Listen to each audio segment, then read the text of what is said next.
Success planning has been one of our primary strategies for understanding what the individual needs and strengths are of our students, and especially students who fall into subgroups or maybe underrepresented and underserved, and then creating tailored solutions and resources to both capitalize on those strengths and meet those individualized needs. That really is the heart of equity work, and success planning has been a core strategy for getting there. It empowers students and families with information about both where their strengths are and ensures that we're building our work through an asset lens, but then also equips them with direct connections to resources and services that are tailored to meet their unique needs as well. But it's our students who are of color, who are economically disadvantaged, living in rural poverty, English language learners. They're the ones who are really facing barriers to those really important success milestones. And what we've learned in our district is that 70% of our students who are tested fall in some sort of subgroup. So understanding what their unique strengths and needs are, it's not just the moral and the right thing to do, but it's imperative to moving our district and our overall student body forward. In Louisville, we've been able to leverage just so many different resources from so many different sectors. We've really worked through the paradigm of cross-sector collaboration, which rests on sort of three tenets. One is the identification of a sector failure. So something has gone wrong in the community. You have to really acknowledge that. Two is addressing the kind of collaborative structures, the trust building activities, how we're going to work together. And then the third part is really the communication of public value. Is really important for that third piece because when you elevate what the need is, you provide individuals a chance to plug in where they maybe previously thought that they could not. And the rapid response group is comprised of the superintendent of the school district, folks from the mayor's office, the United Way, their impact leadership, several key nonprofits. And so it's all talking about it together really began to elevate the needs that we were all hearing from our individual constituencies. What I think it's really allowed everyone to do is to realize that they don't have to be everything to everyone. We can really tap into the expertise of a wide variety of sectors and organizations to say, what does everybody bring to the table?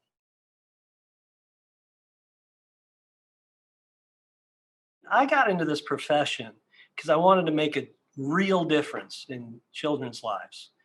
And I've been very proud of my career all the way up through.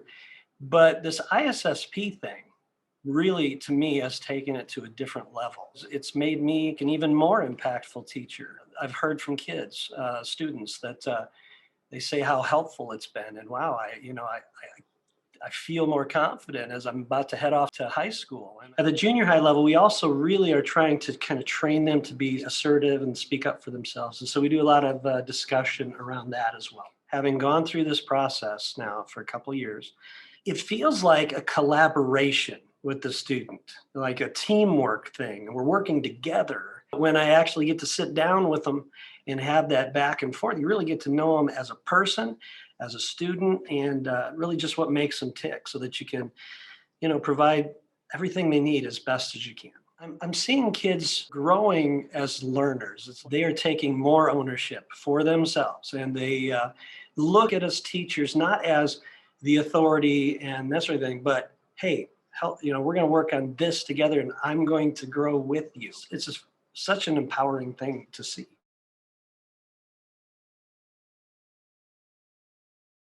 As you're looking to build relational trust, a lot of it is through your actions and not just your words.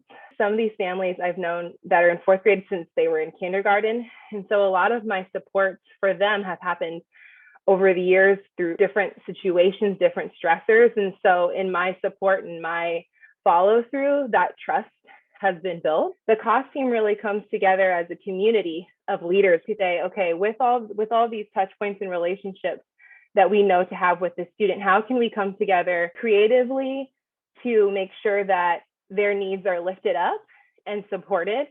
And so in that meeting, we are really eliciting feedback from different school systems that are supporting, but also different relationships. So what is the teacher seeing that the student is experiencing? What is the therapist seeing? Does this student receive academic supports, and what are they saying? And is the student in after school What's their soccer coach thinking of? It really is a full interdisciplinary team. So looking at not what's just happening now, but what has happened for this student over the years. And we can really follow that student to make sure that the supports are very specific to them and then even creative. I think success planning creates an opportunity to start reinvigorating the social safety net at the student and household level. What that allows you to do is to reveal strengths and needs and be precise and targeted about what those are for students and families so that you can respond in kind. Ultimately, it allows us to improve both our in-school and out-of-school ecosystems. Our Poughkeepsie Children's Cabinet, we have set a common vision for our community where we want all children to have equitable access and opportunities and outcomes. We want everyone to reach their full potential and thrive. And so a personalized approach really allows us to realize that vision. For any discipline or pursuit that you can think of that we as humans engage in, there's individualized needs to allow anyone to reach a higher level. A personalized approach allows us to do that for children in Poughkeepsie to ensure that people thrive, that they can pursue lives of consequence, that they can have access to a living wage, that they can pursue their passions, that they can be thoughtful and lifelong engaged citizens.